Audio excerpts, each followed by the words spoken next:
Селям алейкум, хайрлах шамлар, витаю в эфире телеканала АТР. Вы смотрите информационную программу «Бугунь». В студии для вас работаю я, Гульсум Халилова. Гость нашей студії Сергій Таран, політолог, співзасновник Центру соціологічних та політологічних досліджень «Социовымир». Вітаю вас. Витаю вас. Давайте нашу беседу начнем со следующего информационного сообщения. Президент Владимир Зеленский заявил, что не знает ответа на вопрос, когда отношения Украины и России вернутся к довоенным. Но без возврата Крыма общение между будущими поколениями Украины и России будет невозможным, заявил президент Владимир Зеленский в интервью «Украинской правды». Давайте его послушаем. Соромно буде російському народу через кілька років за те, що сталося. Без повернення Криму не буде єднання, можливості нормально і відверто дружно спілкуватися українському і російському народу в майбутньому поколінні. Це неможливо. Ми сусіди. Ми живемо в цій квартирі, і ніхто переселятися не збирається. Ну вот, разделяете ли вы мнение президента о том, что Крым вернется в течение нескольких лет, и что причиной этому может стать стыд российского народа за аннексию? Ну, стид точно не стане. Я думаю, щоб Крим повернувся, для цього треба використати вже ту стратегію, яку свого часу Захід застосовував щодо Радянського Союзу. Коли Радянський Союз окупував половину Східної Центральної Європи, запровадив там свої маріонеткові режими, то на Заході деякий час справді пробували домовлятися з Радянським Союзом, і були політики, які казали, що треба з Радянським Союзом проводити політику миру. Так як, до речі, Зеленський на початку своєї каденції казав, що він поглянув в очі Путіна і побачив там бажання миру. Але, ну, це на нормандській зустрічі. Так, але на Заході, зрештою, перемогла ідеологія інша. Вони почали запроваджувати жорсткі санкції проти Радянського Союзу, запроваджували торгівельне ембарго, а при цьому нарощували військові озброєння з тим, щоб показати Радянському Союзу, що ніякої агресії не може бути, тому що перевага країн НАТО достатньо серйозна. І от в результаті такої політики радянська економіка виснажилась, Радянський Союз розпався, а сама Східна і Центральна Європа стала вільною від присутності радянських військ. Приблизно таку стратегію ми можемо зараз і повинні зараз застосовувати щодо Російської Федерації. І ми, в принципі, до Зеленського її застосовували, тому що проти Росії були запроваджені санкції, які виснажували російську економіку. А одночасно ми посилювали нашу армію. Оцей шлях, що я сказав, він не буде швидким. Тому що коли цю ідеологію застосовували до Радянського Союзу в часи Холодної війни, пройшло років 15. Да. Зараз ми теж повинні розуміти, що це довгий шлях. Хоча хороша новина полягає в тому, що Росія зараз значно слабша, ніж тоді Радянський Союз був. Бо тоді Радянський Союз був одною з впливовіших країн світу. Зараз не можна сказати це про Росію. Але що важливо? Важливо, щоб Зеленський всі ці речі розумів. І не думав, що мир можна добитися, сподіваючись на доброту чи совість російського народу. Або на мир в очах Путіна. Важливо не просто говорити, важливо ще вживати тих заходів, які би зробили Україну сильно, і в військовому сенсі, і в дипломатії, щоб санкції проти Росії тривали. А як ви вважаєте, Зеленський думає, що з Путіним можна договоритися? Ну, от, власне, він це казав. Тут я не то, що думаю, він про це говорив. Більше того, якщо ви згадаєте, на початку своєї каденції він заради того, щоб зустрітися з Путіним, здав частину українських територій. Почався процес так званого розведення, коли з точки зору українського ми що спостерігали? Що українська армія йшла в тил, а російська армія нікуди не дівалася, вона була далі на українській території. І в результаті він чого досяг? Він досяг, що він таки зустрівся з Путіним. Чи призвело це до миру? Ні. Правда, Зеленський обіцяв, що в зоні розведення, як тільки буде загострення, він що зробить? Він поверне війська на попередні позиції. От щодня ми чуємо загострення на фронті. В тому числі і в зоні розведення. Ми щось не чуємо, щоб... Іменно на цих пунктах. В тому числі. І я не чув, щоб Зеленський оголосив про те, щоб українська армія повертала свої позиції, які вона відвела в бік. Тому я сподіваюся, що Зеленський не хоче домовлятися з Росією. І він не має цієї наївної ілюзії, що лише раз зустрівшись з Путіним, він його переконає бути мирним і добрим. Ну, может, вот когда он говорил о том, что Крым вернется в течение нескольких лет, может, он имел в виду, что путинский режим изменится через несколько лет? Ну, путінський режим зміниться, якщо будуть якісь заходи з боку західної спільноти, з боку України. Він не зміниться просто так. Радянський Союз не просто так розпався. Він розпався після того, як на Заході запровадили торгівельні обмеження для Радянського Союзу. Він змінився після того, як почалась гонка озброєнь, яку радянська ідеологія засуджувала. Але в результаті цієї гонки озброєнь радянська економіка ще більше виснажилась, а Захід наростив свій військовий потенціал і почав обганяти Радянський Союз. В результаті Радянський Союз просто не витримав цієї холодної війни і гонки озброєнь. Так от, мало сподіватися, треба щось конкретно робити. І отут у мене найбільше питань до пана Зеленського, тому що я останній рік не бачу зусиль, які би зробили нашу армію сильнішою. Я бачу надзвичайно пасивну позицію в міжнародній політиці України, яка не дозволяє з певністю казати, що санкції проти Російської Федерації буде продовжитись. Тому я би не хотів чути якихось наївних, я би не побоявся цього слова, підліткових слів, що, мовляв, от російський народ, от його совість замучає, він стане добрішим, або Путін зміниться, або його треба переконати. Ну, коли це чуєш від державного діяча, ну чесно кажучи, це якось взагалі не вкладається в розуміння того, що таке світова політика і як вона робиться. Так от дуже важливо, щоб нова українська влада відмовилась від цих наївних думок, а робила конкретні речі, які наближають день нашої перемоги і звільнення Криму. Ну, вы знаете, что 1 июля Путин объявил проведение референдума за внесение изменений в Конституцию Российской Федерации. Ну, по сути, он при власти по результатам, понятно, не питаем иллюзий по результатам этого референдума, он останется при власти как минимум до 2036 года. И планируется в том числе и проведение этого референдума на территории временно оккупированного Крыма. Вот как Украине реагировать на это? Как мы должны отвечать на эти незаконные действия? Як на черговий акт агресії. Так само треба, як ми вже й говорили, посилювати нашу армію, закликати країни Заходу до санкцій проти Росії, переконувати у важкій дипломатичній роботі країни Заходу, що ці санкції, обмежені для Російської Федерації, це не лише питання української безпеки, це не лише питання Криму, це питання західної безпеки. Тому що якщо Путіну пробачать окупацію Криму, якщо йому пробачать окупацію частини Східної України, то він піде далі. От Захід треба переконувати, що обмежуючи сьогодні Росію, вони захищають себе завтра. А для цього потрібна дуже серйозна дипломатична робота. І от цієї роботи не вистачає. Тому що насправді, я не пам'ятаю, коли останній раз Україна ставила гостро питання про те, щоб посилювати санкції проти Російської Федерації у зв'язку з тим, що не припиняється зараз бойові дії Російської Федерації на Сході. Не виконано жоден пункт останніх нормандських домовленостей, заради яких Зеленський відводив українські війська в тил. Я вже не кажу про те, що далі продовжують роздавати російські паспорти і на території окупованого Криму, і на території окупованого Донбасу, і говорять про якісь вибори. Тобто дуже важливо, щоб ми відмовилися від цієї наївності. Путін справді, от така природа Російської імперії впродовж останніх сторіч, що добровільно там ніхто не йде у відставку. І будь-який лідер Росії, не має значення, як він називається. Чи він називається цар, чи він називається генеральний секретар, чи він називається, як зараз, президент Російської Федерації. Там може бути лише назавжди, надовго, пожиттєво. Як тільки, до речі, він йде, то будь-який наступник топчеться по цьому царю, знищує його ментально, ідеологічно. Але поки цар живий, він ніколи не йде добровільно. Тому сподіватися, що Путін змінить свій характер, що росіян замучить совість, це принаймні наївно. Треба робити конкретні речі. І, звичайно, ми переконані всі, що Крим повернеться обов'язково в Україну, але для цього потрібно щось робити, а не чекати на милість. Давайте сейчас подключим к нашей беседе Ганну Гопко, народного депутата Украины 8-го скликання. Она с нами сейчас на прямой связи. Вітаю вас. Доброго вечера. Доброго вечера.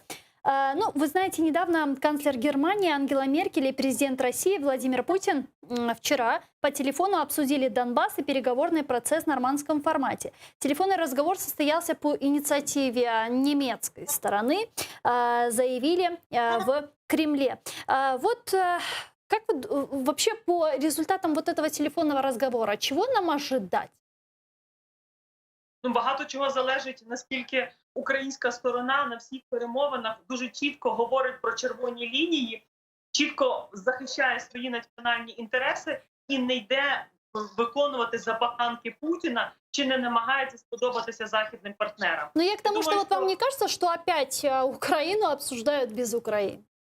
Ну, ви знаєте, ми за весь цей час не побачили, щоб, зокрема, Офіс президента України і дипломатія ініціювали, наприклад, тристоронню бесіду онлайн Макрон, Меркель, Зеленський, і щоб скоординувати спільну позицію і не дозволяти Путіну займатися таким розводняком, коли Путін окремо говорить з Францією, окремо говорить з Німеччиною, і в такий спосіб він підігрує певним амбіціям Макрона, який хоче показати, що він справжній лідер Європейського Союзу і конкурує з Німеччиною. Ми це теж прекрасно розуміємо. От і тут я думаю, що якщо б українська сторона, коли недавно був візит до Берліна, паралельно відбувся візит до Парижа, а за результатами візитів проведена була розмова лідерів 3 держав, які входять в нормандську четвірку, тоді Путін розумів би, що він мусить рахуватися, тому що це синхронізована командна гра країн західних, які не дозволять йому вводити в оману чи, скажімо, там пропонувати якісь хибні рішення, затягувати процес. І тиск на нього тут треба враховувати, що також американці, те, що Україна останнім часом і плівки Деркача, і всі ці спроби втрутитися у внутрішні процеси, зокрема вибори, вони, очевидно, шкодять нам потім у відстоюванні наших інтересів на міжнародній арені. Ну вот в цитате говорится, вот в цитаті Кремля говорится, що президент Росії знову наголосив на доцільності наголодження прямого діалогу Києва з Донецьким і Луганськом, спрямованого в тому числі на узгодження кроків по послідовному виконанню Мінського комплексу заходів. Вот насколько Запад поведется на вот эти попытки Российской Федерации вот убедить то, что Украина должна все-таки продолжать вести переговоры с сепаратистами? Ну, насправді, Захід чітко розуміє, що український парламент 8-го скликання визнав Російську Федерацію державою-агресором.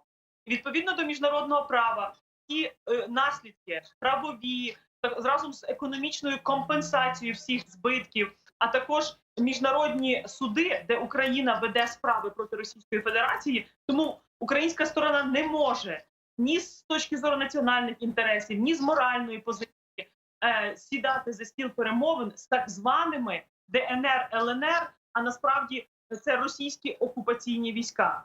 І тому тут все залежить від української позиції. Бо дуже часто, пригадуєте, була формула Штайнмайєра, потім створити консультативну раду. Це все ті тестування реакції суспільства, чи можна дійсно десь піти на якісь компроміси, поступки. Тому я думаю, що наші західні партнери будуть дивитися на позицію України. Їх теж декого тривожить прямий діалог, який є в Україні з російською стороною.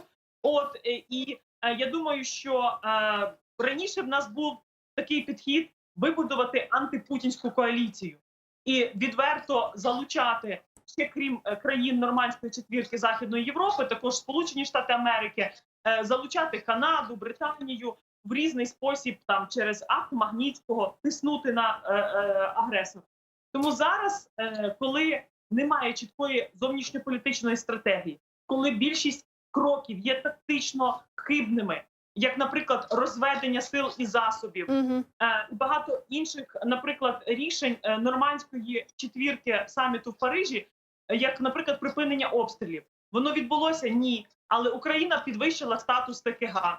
І зараз ми бачимо, коли акцент із саміту нормандської четвірки переходить на ТКГ, де ніхто нічого насправді не вирішує. Це такий процес ради процесу, щоб показати, що є якісь ініціативи, є якийсь рух, якась динаміка переговорів, але реальных результатов немає. Ну, так или иначе, вы знаете, что недавно украинская сторона в трехстороннюю контактную группу привлекла журналистов, вынужденных переселенцев из Донбасса, Сергея Гармаша и Дениса Казанского. Как вы считаете, присутствие журналистов в трехсторонней контактной группе уравнивает ли ставки Украины и России там, и поможет ли их присутствие как-то вывести Минские соглашения, работу трехсторонней контактной группы с вот этой стагнацией?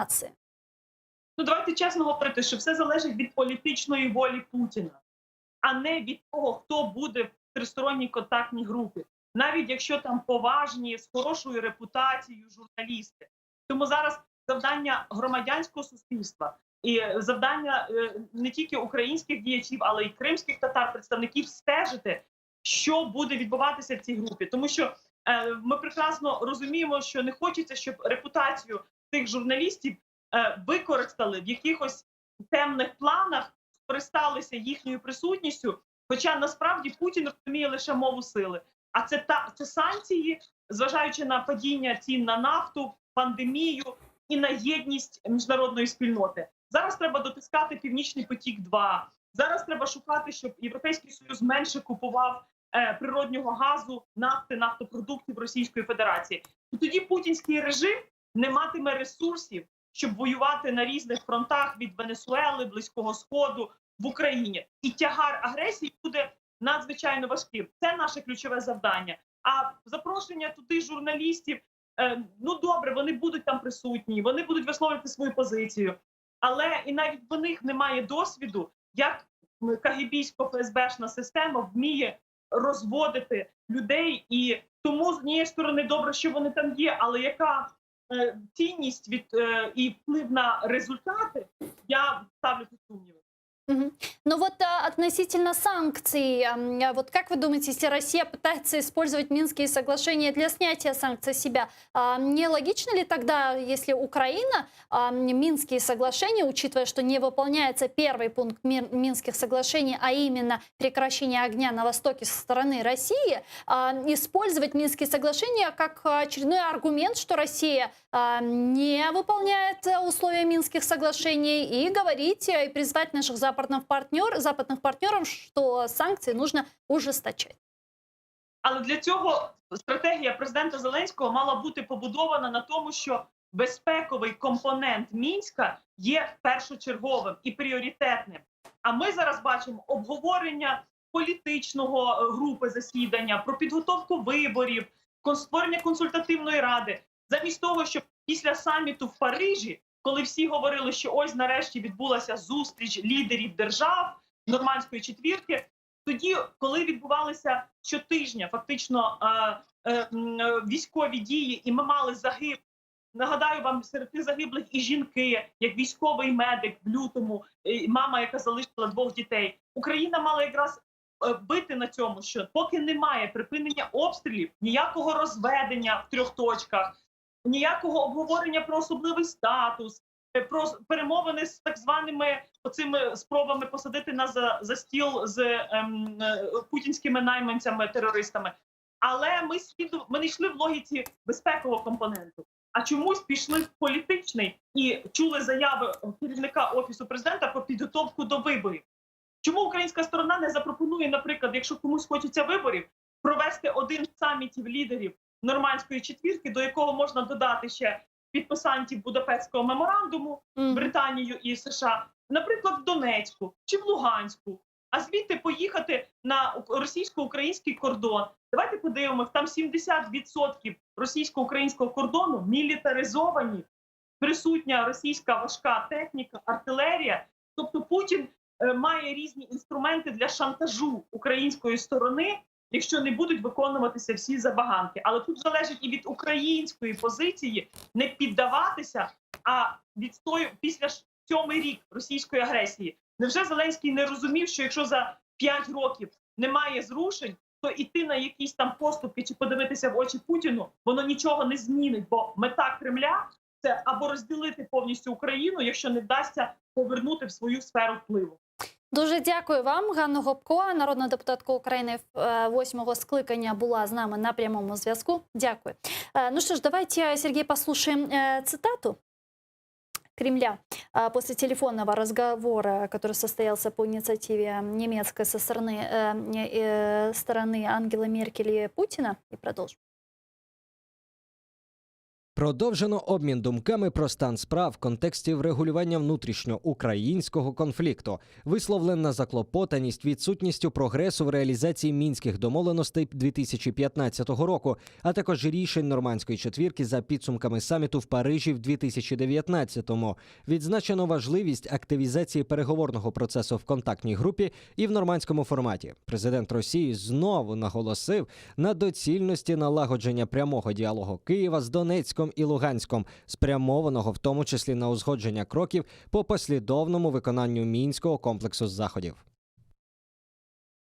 Ну вот как вы считаете, насколько Запад ведется на вот эти попытки Российской Федерации усадить за стол переговоров Украину с сепаратистами? Захід нам допомагатиме до тих пір, поки вони будуть бачити, що Україна готова сама собі допомогти. Мгм. От що є ви така маєте в виду? ілюзія, я зараз скажу, от є така ілюзія, коли ми думаємо, що Захід допомагає слабким. Нічого подібного. Захід допомагає лише сильним. Вони допомагають лише тим країнам, які мають тверду позицію і не поступаються. От згадайте, коли починалася військова агресія Росії, то Захід деякий час мовчав. Вони дивилися, як відбувається окупація Криму. Вони особливо не застосовували серйозних санкцій, навіть тоді, коли вже присутність російських військ була очевидна. І лише тоді, коли При вони этом еще был побачили... документ, который называется Будапештский меморандум. Це окрема тема, можемо окремо поговорити про вартість будь-яких міжнародних договорів, але суть в тому, що коли починалася агресія, Захід мовчав до тих пір, поки там не побачили, що українське суспільство готове захищати свою країну. Коли почався добровольчий рух, коли тодішня політична еліта почала мобілізовувати все, що можна було мобілізовувати з армії, яка на той час залишилась розбитою після втечі Януковича, коли вони побачили, що Україна готова стріляти у відповідь, тоді вони почали нам допомагати. Спочатку санкціями. Коли українська армія стала сильнішою і почала показувати, що вона не лише готова стріляти, а й перемагати, вони нам почали допомагати зброєю, коли переконалися, що Україна готова за себе стояти. Якщо вони будуть бачити, що Україна не готова за себе стояти, то чому б це на Заході допомагали нам? Адже на Заході є свої інтереси.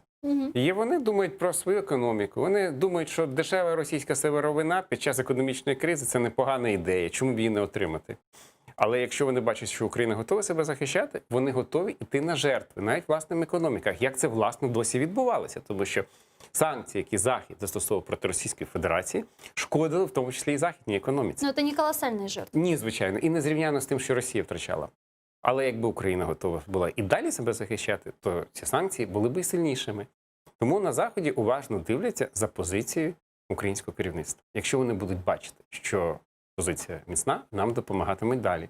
Якщо Україна буде вестися на оці маневри, от, наприклад, ми зараз говоримо про те, що Україна зараз починає говорити в такому російському дискурсі і говорить, що до цієї групи переговорної мають бути залучені представники ОРДЛО. Ну, правда, в Україні ми говоримо про те, що це мають бути переселенці, дуже добре, але в будь-якому разі сама ідея, що має бути ще якась сторона, вона стратегічно Україні не вигідна. Ну вот привлечение туда журналистов. Я Що з це повагою значить? ставлюсь до журналістів, про яких йдеться, але це зараз те, що я скажу, до них немає жодного відношення. Будь-якій формі запровадження в переговорну групу громадян України як окремої сторони є хибним. Тому що теоретично це означає, що позиція переселень, будь-кого, хто з тих територій, може теоретично відрізнятися від позиції Києва, від позиції України. А це означає, що у нас конфлікт, як відбувається, не між Україною і Росією, а між одними українцями, які в Києві, і іншими українцями, які перебувають на території ОРДЛО. Тобто у нас громадянський конфлікт. Ну, вы знаете, Россия туда привлекает сепаратистов трехстороннюю Так контактную. я не треба взагалі на це вестися. Ми зараз повинні ставити питання дуже простим. Є зараз війна між Україною і Росією, тому що Росія окупувала Крим. Росія окупувала частину Східної України. Якщо нам треба посередники, то не питання. Є посередники Франція, Німеччина. Можна залучити Сполучені Штати, Великобританію, як підписанці Будапештського меморандуму.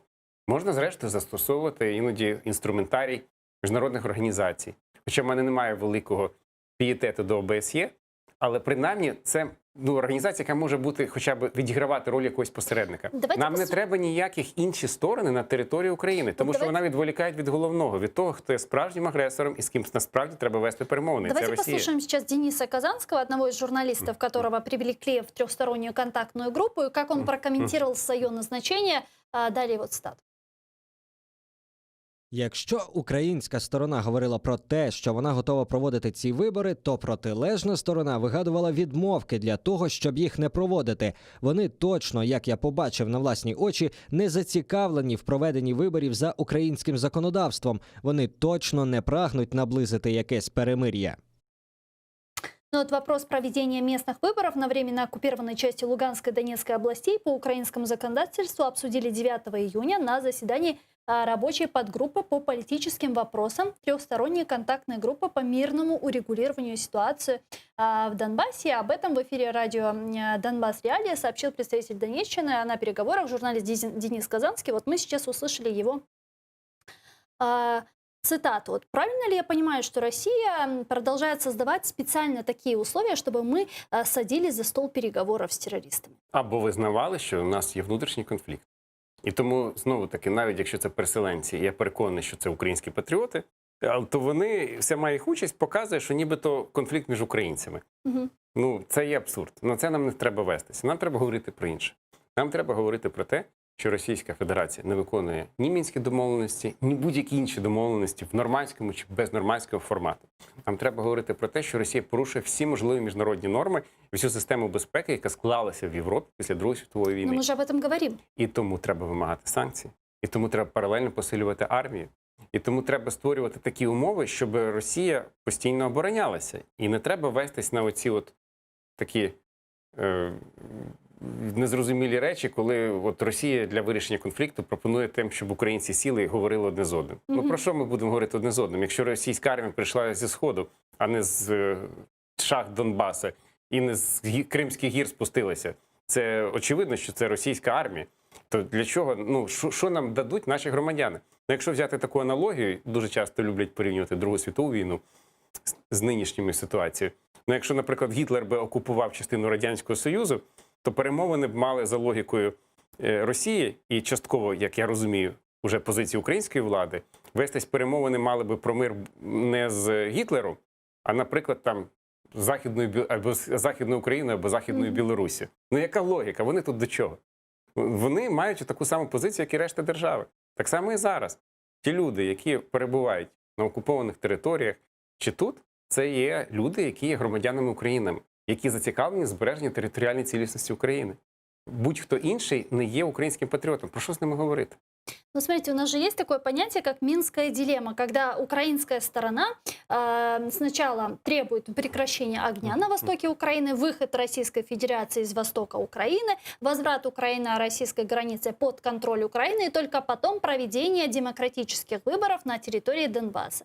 Россия, наоборот, считает Минские соглашения инструментом, которые помогут ей в какой-то степени нарушить, да, суверенитет Украины и требует, чтобы выборы в оккупированном Донбассе были проведены до того, как Украина получит контроль над границей, до милитаризации, и затем, понятно, последовала бы автономия российского какого-то режима и так далее. Вот когда есть вот такая Минская дилемма, и мы признаем, что она есть, может ли быть здесь компромисс? Та тут немає дилеми. Тут просто треба розуміти, для чого взагалі існують міжнародні договори. Міжнародні договори ніколи не припиняли жодну війну.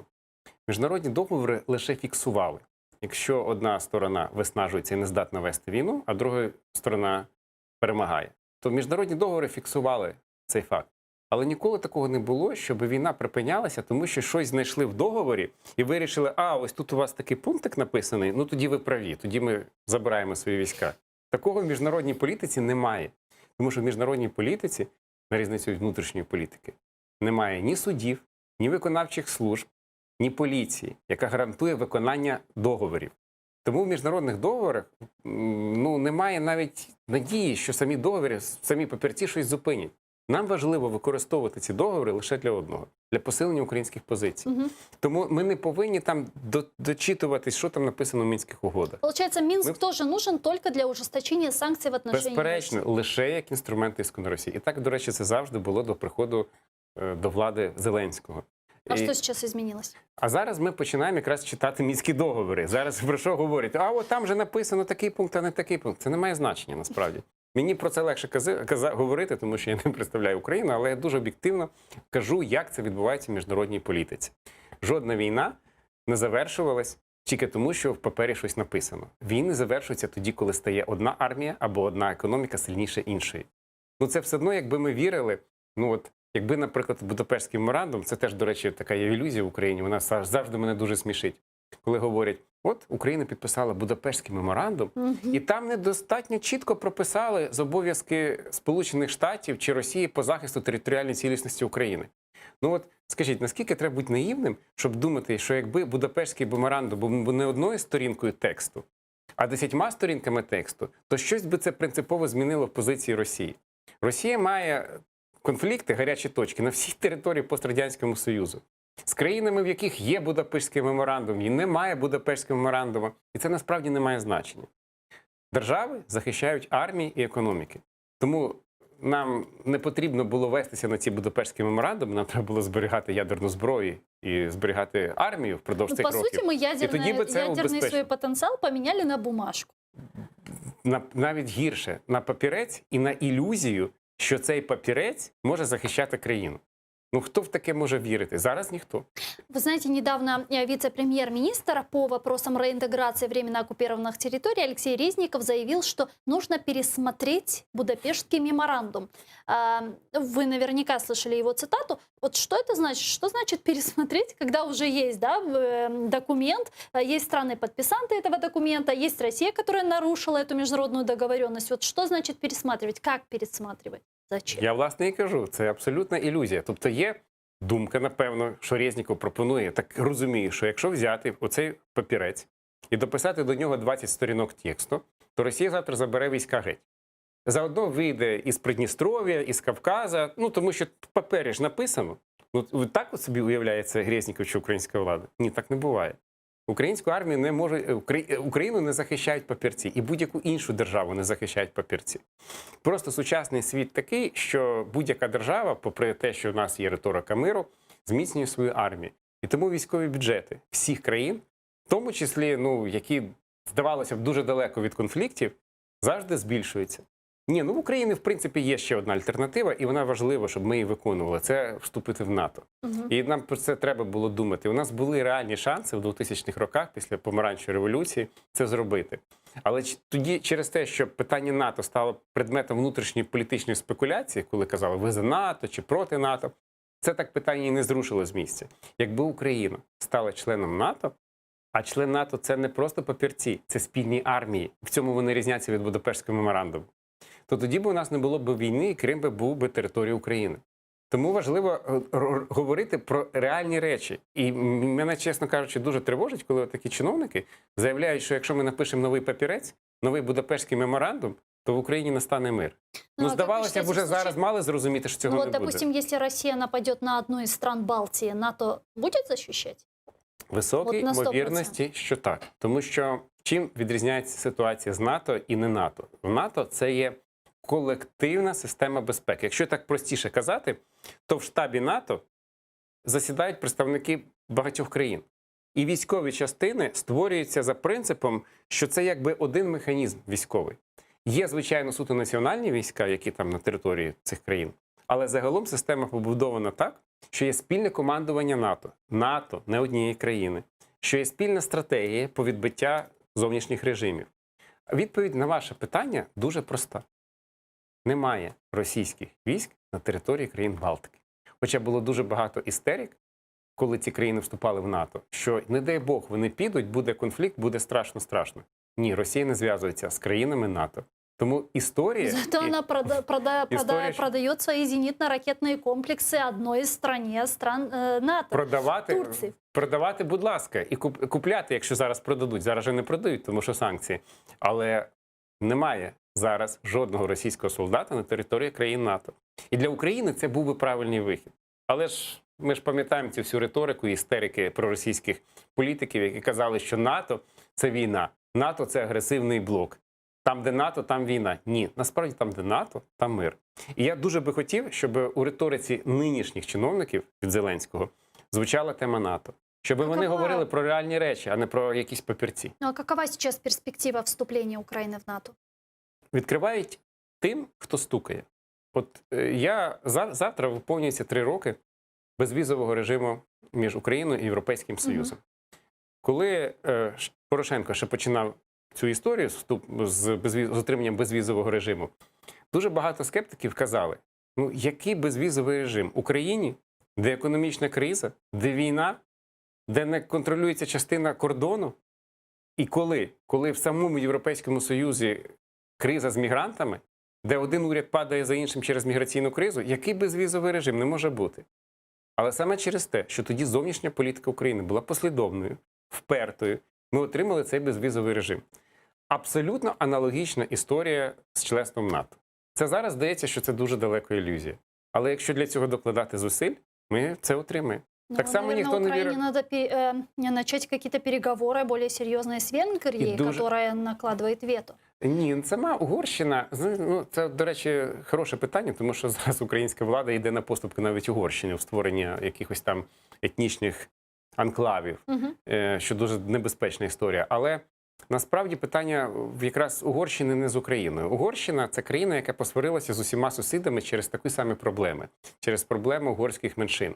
Посварилися вони з Румунією, посварилися вони зі Словаччиною. Дуже часто угорські дипломати кажуть на міжнародних рівнях, що угорське питання не вирішено. Ну, це зрозуміло, тому що в 2018-2019 роках Угорщина втратила 2/3 своїх територій. Уявіть собі, 2/3. Залишилась лише 1/3. І всі сусідні країни мають анклави угорських меншин. І для Угорщини це величезна травма.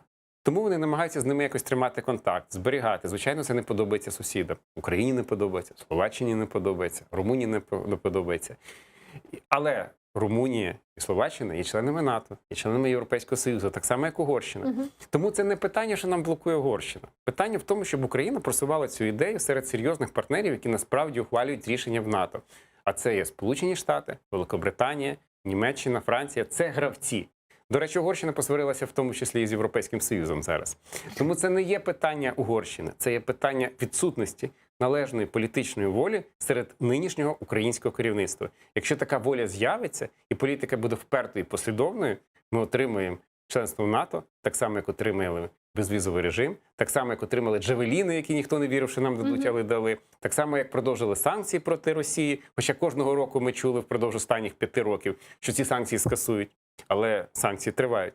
Тому все залежить від нас. Головне просто мати бажання. Ну а как говорить, допустим, с Германией и даже с той же Францией, которая явно симпатизирует Путину?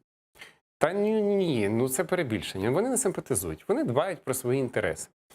Франція, наприклад, вона завжди займала таку цікаву політику, що вона намагалась трохи маневрувати між Заходом і одночасно мала симпатію до Росії, до Радянського Союзу. Навіть величезний герой Франції де Голь, ну, який, безперечно, є національним героєм Франції, він зробив з Францію, потужну країну, він мав симпатію з Радянським Союзом, тому що йому здавалося, що Сполучені Штати надто сильно, активно впливають на Європу. Але це все нічого не означає. Треба дивитися на практичні речі. Німеччина продовжує санкції проти Росії? Продовжує. Франція продовжує? Продовжує. До тих пір, поки це буде в їхніх інтересах, і українська влада демонструватиме силу, що вони так само готові воювати за себе, мы матимем підтримку цих країн. Ну, Германия, понятно, продолжает санкции против России, но тем временем и продолжает строительство Северного потока-2.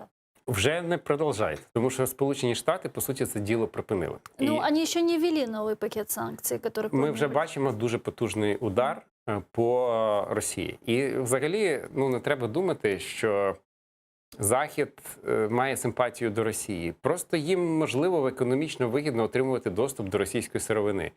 Якщо вони будуть отримувати сировину з інших джерел, вони будуть з іншими джерелами працювати. Ну що там казати про Захід? Тут подивіться, Білорусь. Ну вже куди більш проросійська країна, ніж Білорусь, серед наших сусідів немає. Більше того, це ж частина союзної держави, білорусько-російської. Звідки прийшло останнє постачання нафти на білоруські комбінати? Не з Росії. Зараз в Росії не знають, що з нафтою робити, готові її виливати і спалювати, а Білорусь купує нафту на Сході. А також, за іронією долі, нафтопровід «Дружба», який Росія постачала нафту в Європу, використовує для того, щоб постачати нафту зі Сполучених Штатів. Ну, тобто, це означає, що навіть в Білорусі, якщо це є в їхніх інтересах, готові забути про Росію і домовлятися зі Сполученими Штатами. То якщо вже Білорусі це готові, то що вже казати про Німеччину і Францію? Ну, Соединенные Штаты в отношении Северного потока-2 вводят санкции, тоже преследуя свои интересы. Я про це і Они же кажу. тоже планируют продавать в Европейский Союз свой жиженый газ, нет? Я про це і кажу. І тому тут є задача для української дипломатії, яка має постійно говорити з партнерами, переконувати, що це в їхніх інтересах допомагати Україні, пропонувати вигідні проекти на території України, економічні проекти,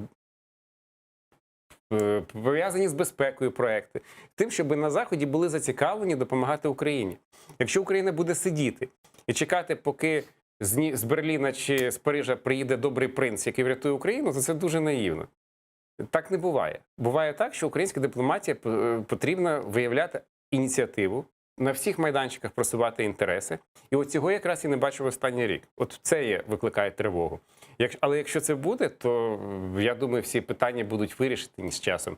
Тому що коли Радянський Союз існував, в 70-х роках, якби хтось тоді сказав, що Радянський Союз розпадеться на незалежні держави і взагалі Радянський Союз припинить своє існування як світова система радянська, це б ніхто не повірив. Подумали б, що це якісь фантазії, ілюзії. Але подивіться, де зараз Радянський Союз. Тому все залежить від сили політиків і від української влади, яка має демонструвати силу волі боротися за свою країну. Ну вот относительно того, что бороться за свою страну, вот мы говорили про Североатлантический альянс, может ли Украина как-то НАТО в более, может быть, такой легкой и слабой форме интегрировать на нашу территорию? Возможно, какие-то учения Североатлантического альянса, возможно, какое-то расположение базы НАТО на нашей территории. Мы вообще в силе проявить вот подобную инициативу? Як сказати, теоретично, да. Поки що я не бачу такої волі від нинішньої влади української, але теоретично може бути. Є гарний приклад – Польща. Польща зараз докладає всіх зусиль, щоб на території Польщі були розміщені війська НАТО. Да. І Сполучені Штати готові частину своїх військ переводити з Німеччини на території Польщі. Польща за свої кошти, дуже важливо, будує базу військову, де вона готова інвестувати в присутність американських військ на своїй території. Це вигідно Польщі? Та безперечно. Ну, це зрозуміло, що там, де американські війська, Росія не прийде. Чи вигідно це Сполученим Штатам? Теж безперечно. Вони отримують стабільну базу, стабільний ресурс, який дозволяє їм гарантувати безпеку на європейському континенті. Але Польща зробила перший крок. Тому якби Україна пропонувала, причому не тільки зараз, а в 2005 році, 2004 році, ми б зараз мали військові бази Сполучених Штатів на території України і відсутність окупаційних військ в Криму і на території Донбасу.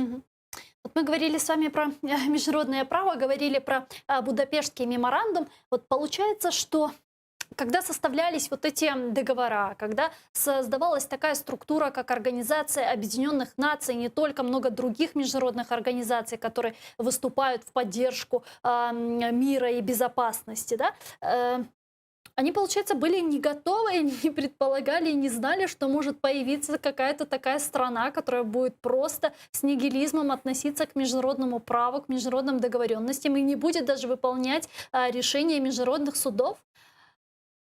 Ну, чому? Я думаю, что... Ну, если у нас нет какой-то международной полиции, которая может приехать в Кремль и привлечь к ответственности, да, людей, виновных за вторжение на ту или иную Це территорию. світова природа міжнародної політики. Просто її треба вивчати і знати історію. Ну, ті речі, які ми зараз обговорюємо, насправді, це є перший курс будь-якого західного університету. На західному університеті на першому курсі політологи вчать теорії Баргентау, Волца, це прізвища, які кажуть, що світова політика – це хаос. І в світовій політиці сподіватися на інституції, на організації, це просто бути дуже наївним. Що в світовій політиці в основному грає роль сили. Просто треба прослухати цей перший курс і не робити таких дурниць, як свого часу за Кравчука зробила Україна, підписавши так званий Будапештський меморандум.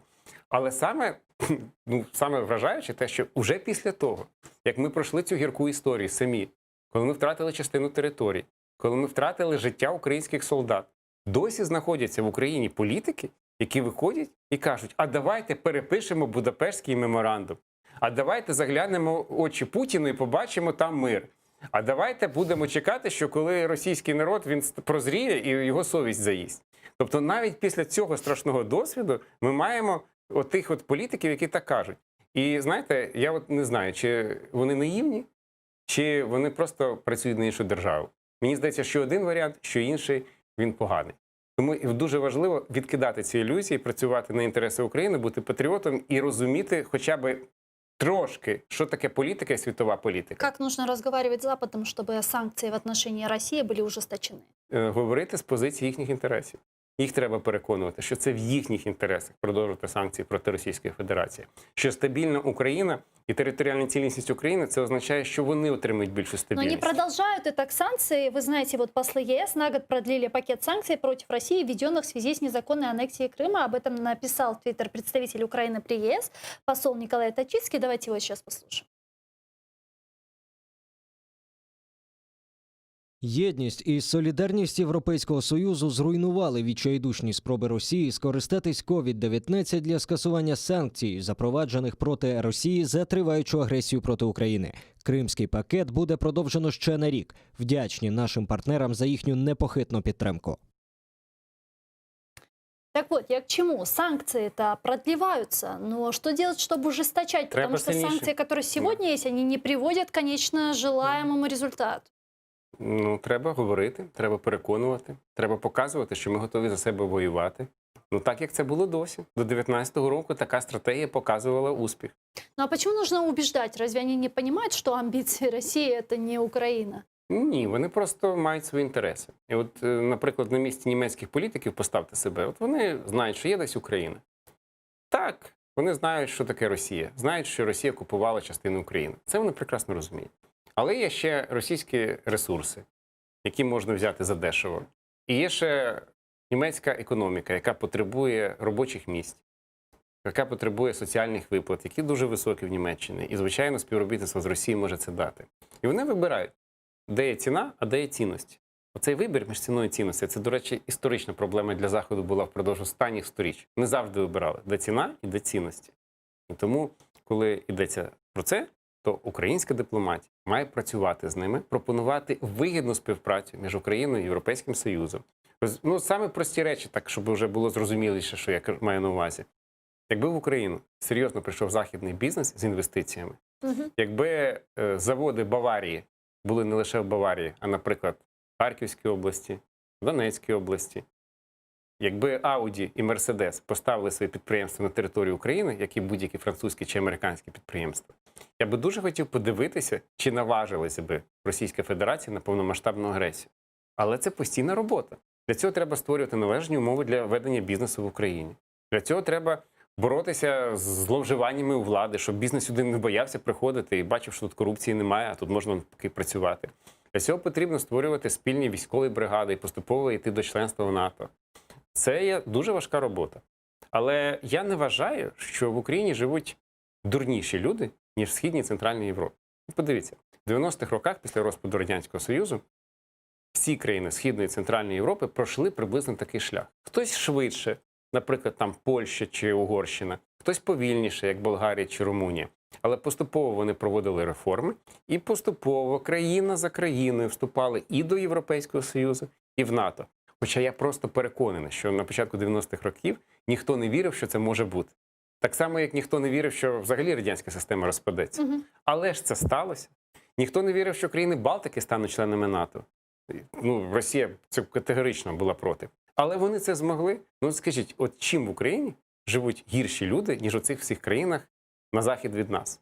В таких самих країнах, які були частиною радянської системи, як і ми.